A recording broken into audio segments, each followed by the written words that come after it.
Hello again and welcome back. My name is Bruce Whittemore and I am the co-founder of the Safe Recovery Practice. In this practice, we explore a different way of understanding recovery, and that way is through the lens of addiction as adaptation and what I like to call the practice of reframing recovery. If this is your first time here, welcome. And I'd like to invite you to take a few minutes to explore some of the previous videos. In them, we talk about why we use the word safe, why we believe recovery belongs to all of us, and why healing isn't something we achieve once, but something we practice over a lifetime. Today, I'd like to build on that foundation by exploring one of the oldest traditions in recovery, sharing of our experience, strength, and hope. There's a Carl Jung quote that has stayed with me for many years. And that quote is, until you make the unconscious conscious, it will direct your life and you will call it fate. Now, the first time I read it, I wasn't entirely sure what he meant. But over time, it has become one of the guiding ideas behind everything I understand about recovery. Because recovery isn't simply about changing behaviors, it's about bringing into awareness the experiences that shaped those behaviors in the first place. That's worth repeating. Recovery is about bringing into awareness the experiences that shaped those behaviors in the first place. When those unconscious adaptations become conscious, something remarkable begins to happen. We become less driven by our past and we become more grounded in the present and more open to what is possible. And we'll go into that further in future videos and the tools of recovery and how we go about that. But for now, let's just explore this idea of experience, strength, and hope. Before I do that, I just want to circle back for a moment. So over the last few articles and videos, I've been laying a foundation. And we began by talking about the word safe. Not because safe means comfort or safety means comfort, because lasting change rarely happens when our nervous system feels threatened. And that's another line that's worth repeating because this is foundational. Lasting change rarely happens when our nervous system feels threatened. So before we can honestly look at ourselves, we need to feel enough safety so that we can become curious about the ways we've learned to protect ourselves. Then we talked about recovery itself in the previous video, not just recovery from addiction, but recovery from grief, loss, trauma, old beliefs, recovery from relationships, and all the ways we've adapted simply to survive. That is why recovery belongs to every one of us. And then we talked about practice. Because if you think about it, none of us learned to walk overnight. None of us mastered anything in a day. It'd be amazing if we could, but we don't. That's not the journey. growth comes through practice, and recovery is no different.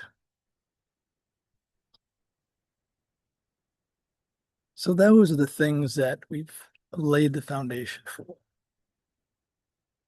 Now I want to go back to one of the oldest traditions in recovery. It's been around for 100 years or maybe longer.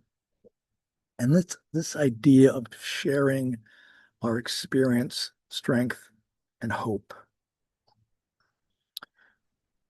For years, I thought those words simply described what we shared with one another. Today, I think they're describing something much bigger. I believe they're describing the recovery journey itself, where we've been, where we are, and what's possible.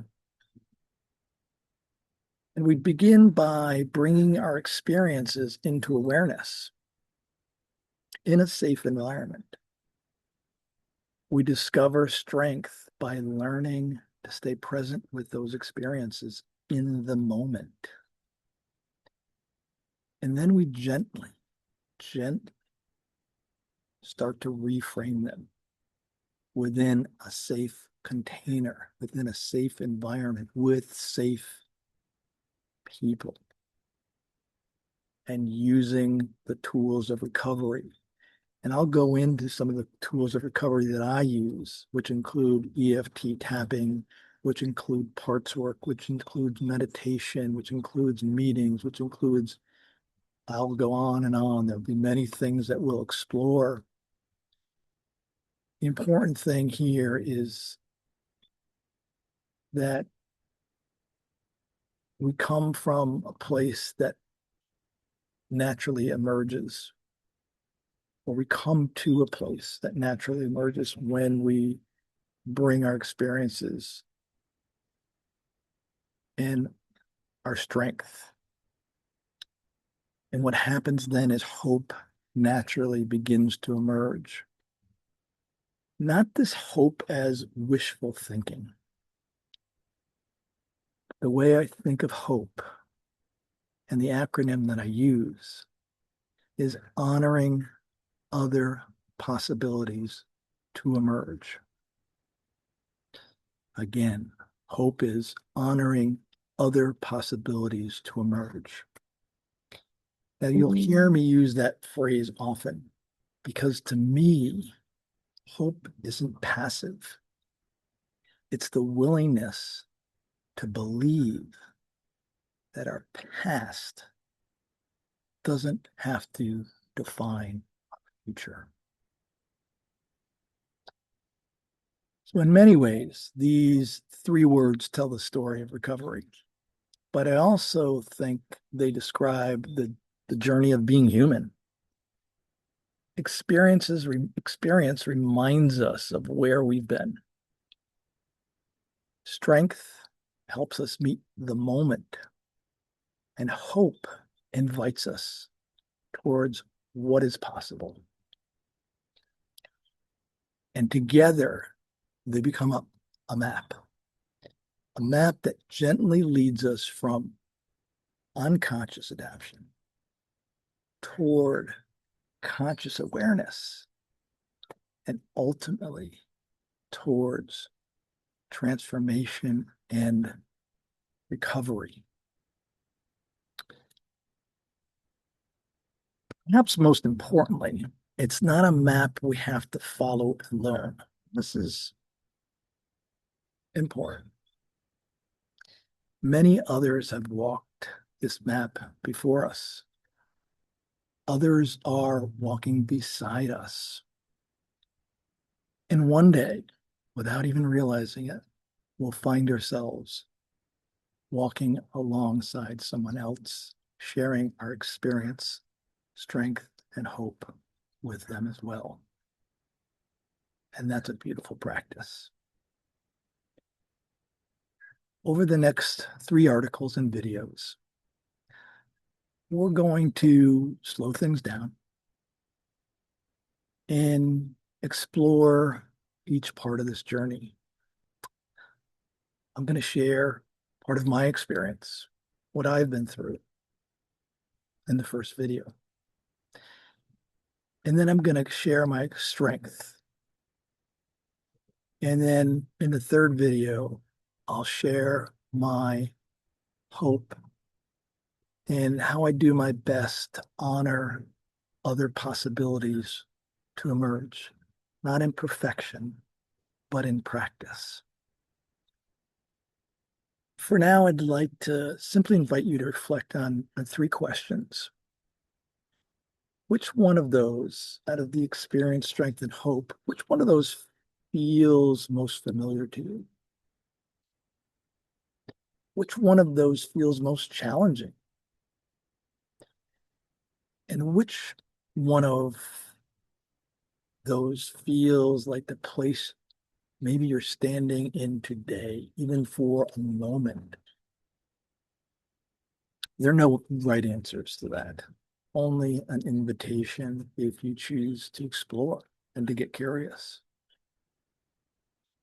Because if Jung was right, and I believe he was, the journey isn't about becoming someone else. It's about slowly bringing into the light what has quietly shaped us all along. And once we begin to see this, new possibilities begin to emerge.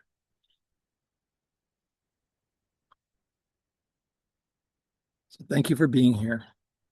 If this message resonated with you, I'd appreciate it if you subscribe, share it with someone who might benefit, or leave a comment below. I would love to hear your thoughts. You can also find the full article on my Substack. I'll put the link in the description below. And until next time, keep practicing, because recovery isn't something we achieve. It's something we practice. One day, one moment, one small step at a time. Thank you.